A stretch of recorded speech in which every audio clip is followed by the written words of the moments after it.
একটা দুর্নীতিগ্রস্ত সরকার, লজ্জা নাই কোনো, মানে লজ্জা বলে একটা থাকে মেয়ের, ইনি কলঙ্ক, মেয়ে জাতের একটা কলঙ্ক, এটা এমন মুখ্যমন্ত্রী মেয়ে জাতের কলঙ্ক। এটা ও নিজস্ব লজ্জা নেই, লন্ডনে এত বড় একটা অপমানিত হলো, শুধু এর ঘাড়ে ওর ঘাড়ে দোষ দিচ্ছে। চুরি করলো তোর মন্ত্রী জেলে গেল আর বলছে বিজেপি করেছে, সিপিএম করেছে, সিপিএম করেছে, বিজেপি করেছে। চুরিটা কে করেছে? চুরিটা বিজেপি করেছে?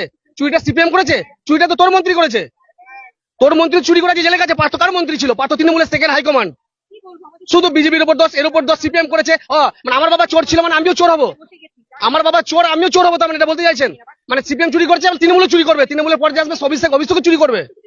আজ উনি তো একটা মা, উনি তো একটা, আজ ওর বেটা যদি অভিষেক আজ এরকম করে ইয়ে হয়ে যায়, চুরির দায়ে যদি জেলে চলে যায়, কেমন লাগবে? মায়ের খারাপ লাগবে। নিজের বেটার বেলার বেটা, আমরা বেটা নয়, আমরা পরের ছেলে। মিথ্যাবাদী মহিলা একটা, টোটাল মিথ্যাবাদী মহিলা, শুধু মিথ্যা ভাষণ দিতে জানে পশ্চিমবাংলার মানুষকে, টুপি পড়াতে জানে। মিথ্যাবাদী মহিলা একটা, টোটাল মিথ্যাবাদী মহিলা। ওনার কথা বিশ্বাস করবে না, যে ওনার কথা বিশ্বাস করছে সে জলে গেছে। উনি এত বড় একটা মিথ্যাবাদী মহিলা, ওনার পাশে আছে জেলে গেছে, কেন ঘুরে বেড়াচ্ছে? উনি তো জেলে গেলে প্রশ্ন করবো না? উনি তো কারো কথা নেন না, উনি কারো কথা নেন না, পুরো একজেদি মহিলা, কারো কথা নেবে না। উলঙ্গ রাজা বলে না, রাজা উলঙ্গ কে বলবে কাপড় নাই?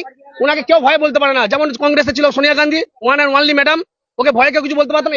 সেই রাজ্য তো কায়েম করছে, যে আমার উপর যেন কোনো কথা বলতে না পারে। আমি জিজ্ঞাসা করি নিচুতলা কর্মী বলে, যতক্ষণ না আমাদের মাননীয় কিছু বলবে ততক্ষণ পর্যন্ত আমরা অ্যাকশন নিতে পারবো না। মানে উনার মানে ইশারা ছাড়া একটা গাছের পাতাও নড়ে না।